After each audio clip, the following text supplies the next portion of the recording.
सन्माननीय आणि आदरणीय भोईवाड्यातले सगळे माझे सहकारी मित्र आणि आई वडील भाऊ वगैरे सगळे, खरोखर आजचा हा कार्यक्रम पाहून मी आता पेशंट खूप होते. मी म्हणलं एवढं काय हे नाही आहे म्हणजे सत्कार वगैरे आहे, तुम्ही आलं पाहिजे वगैरे. हे उलटं माझं सत्कार करण्यापेक्षा या भोईवाड्यातल्या सगळे सेवक लोकांची आणि पुढाऱ्यांची यांची सत्कार केलं पाहिजे. कारण की मी 1976 पासून मी दवाखाना चालू केलं, तेव्हापासून भोईवाड्याचे पेशंट सगळे माझ्याकडे आहेत. मला भोईवाड्याची संस्कृती अगोदरपासून माहिती आहे. इथं एकतर सगळ्या गोष्टीने सामाजिक कार्य म्हणा एकजुटीने करतात.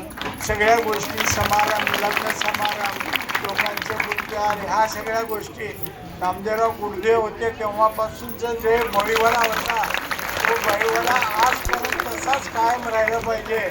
आणि तशीच एकवटी तुमची जी एकवटी आहे आणि सगळे मिळून काम करायची, जे लग्न समारंभ राहू सगळे धावतात एकमेकाचे प्रत्येक कार्यक्रमाला. आणि इतके कष्टी मी पाहिले, मी घरी पण सांगतोय, इथले जे लेडीज आहेत माझ्या आई बहिणी वगैरे ते व्यवसाय करतात. सकाळी 2ला उठून स्नान वगैरे करून आपल्या कामाला हे करून एवढं कार्यक्षम आणि देवधर्म वगैरे प्रत्येक वर्षी सहली काढतात, देवदर्शनाला जातात, एकजुटीने सगळे कामं करतात.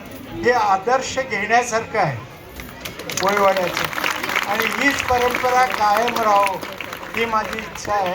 आणि इथले जे आत्तापर्यंत नगरसेवक झाले, पुढारी झाले, नगराध्यक्ष झाले नामदेवराव गुडदे, त्याच्यानंतर हे सगळे लोक झाले, आता हे पाटील साहेब आहेत, ह्या सगळ्या लोकांनी ही परंपरा पुढे चालू ठेवली पाहिजे.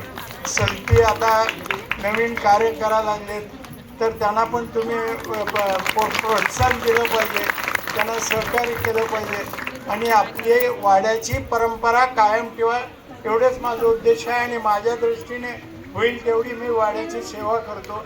धन्यवाद. डॉक्टर